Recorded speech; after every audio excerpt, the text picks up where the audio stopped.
Hello everyone, have a nice day. Today we're going to follow James, Diep, and Hung through a night that suddenly turns stressful and emotional. James ends up in the ER after an accident, and even while he's exhausted and half awake, he keeps calling Diep's name. Hung stays by his side, trying to handle everything calmly, but he quickly realizes something important is missing. Something James was carrying for a reason. Diep gets the call and rushes to the hospital, worried and confused, while Hung starts to feel like this isn't just bad luck. If you find it interesting, don't forget to subscribe to the channel so you don't miss the next videos. The ER lights were too bright, too steady for the way James kept reaching into the air, like he was trying to grab a voice. He lay on the narrow bed with a stiff collar around his neck and a neat bandage at his temple. No chaos, no drama, just that quiet clinical hum that made everything feel colder. A monitor tapped out a calm rhythm that didn't match the panic in his breathing. James's eyes fluttered open for a second, unfocused. His lips moved like the words were already escaping before he could decide whether to say them. Diep. Hung stood beside him, suit jacket draped over a chair, tie loosened, sleeves rolled up. He looked composed in the way some people look composed right before they break something, either a door or the truth. "James," Hung said softly, leaning in, "you're safe. You're in the ER." James didn't answer. His gaze drifted past Hung, searching the curtain, the door, the fluorescent ceiling, like Diep might be hiding behind the light itself. "Diep," he whispered again, rougher this time. "Please." Hung's throat tightened. He'd handled boardrooms full of sharks, contracts that could ruin families, 1,000 polite lies. None of it prepared him for this James, half awake, calling one name like it was the only thing keeping him here. A nurse stepped in, checked the IV line, then glanced at Hung. "Is he family?" "A friend," Hung replied. The nurse nodded toward the bandage. "He's shaken up, mild concussion. The scans look okay, but he needs monitoring. Try to keep him calm." Calm. Hung watched James's fingers curl and uncurl against the sheet like he was fighting an invisible current. James's hand lifted again, trembling, and for a moment he looked almost like he was stubborn, focused, determined. "Phone," he breathed. Hung didn't hesitate. He brought James's phone closer, the screen fractured from the impact but still functioning, a spider web of glass over the only lifeline James was asking for. Hung's eyes caught the contact list, one name, plain and unprotected by titles or company labels, Diep. Hung's thumb hovered over it, and for a second he felt something unfamiliar. Not of a rival, not a scandal. Fear of dragging her into whatever this really was, because Hung hadn't ended up here by coincidence. Earlier that night, the streets had been too quiet for what James was doing. James had ridden his black motorcycle through the edge of town, past closed shops and sleeping alleys, toward a stretch of warehouses lit by hard security lamps. He moved like he didn't want to be seen, helmet down, shoulders tight, head turning slightly at every reflective surface. Not paranoia, experience. He stopped beneath a broken streetlight, killed the engine, and listened. Even the air felt like it was waiting. Then James reached inside his jacket and pulled out something small, plain, and heavy with meaning. A flash drive, not a confession, Not a grand reveal, but something that could shift the balance, something someone wanted buried. James stared at it for a long beat, then tucked it back into his inner pocket like it was a secret beating against his ribs. His phone buzzed once. James didn't answer. He didn't even look. He just started the engine again and rode forward as if ignoring it would keep the world from changing. A curve came fast. A vehicle rolled out from a side lane, too sudden, too close. James reacted on instinct. Brake, lean, correct. The bike slipped, the world tilted, and then everything became sound and motion, metal scraping, the bike sliding, streetlights streaking into lines. When Hung arrived, James was conscious but dazed, trying to sit up like he could outrun the moment. Hung knelt beside him, kept his voice steady, called for help, told James not to move. And then Hung noticed the corner of plastic at James's jacket just barely visible. A flash drive. Hung hesitated. One heartbeat.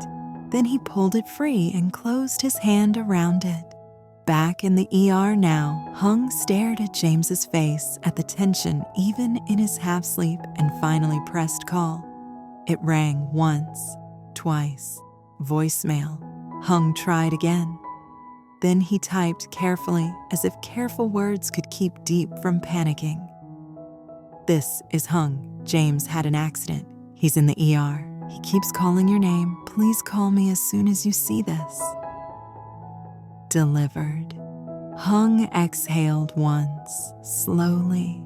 Then James's eyes snapped open, wide and haunted, and he grabbed Hung's wrist with a sudden strength. "They took it," James rasped.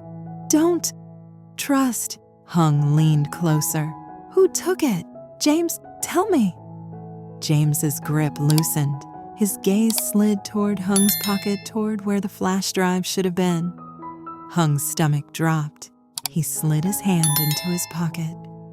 Empty. Hung lifted his head, scanning the corridor beyond the curtain. Nurses moving, footsteps echoing, strangers passing like nothing mattered. And then his own phone vibrated. A new message flashed on the screen from an unknown number. "Stop looking." Hung stared at the unknown message until the letters stopped looking like pixels and started feeling like footsteps. Stop looking. His first instinct was to delete it. His second answer was worse. He did neither.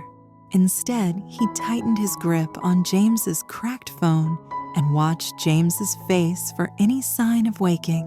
The monitors kept their calm rhythm, indifferent to the way Hung's pulse had suddenly turned sharp.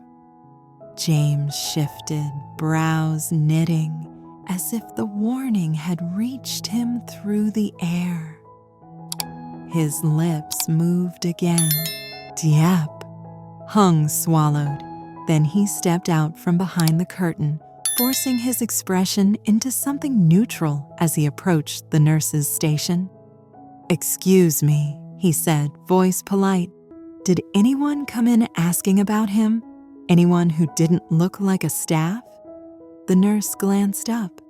"A few people came through earlier. Family, friends. Hard to say. We're busy." Hung nodded like that was enough, but it wasn't. Nothing about tonight felt random anymore.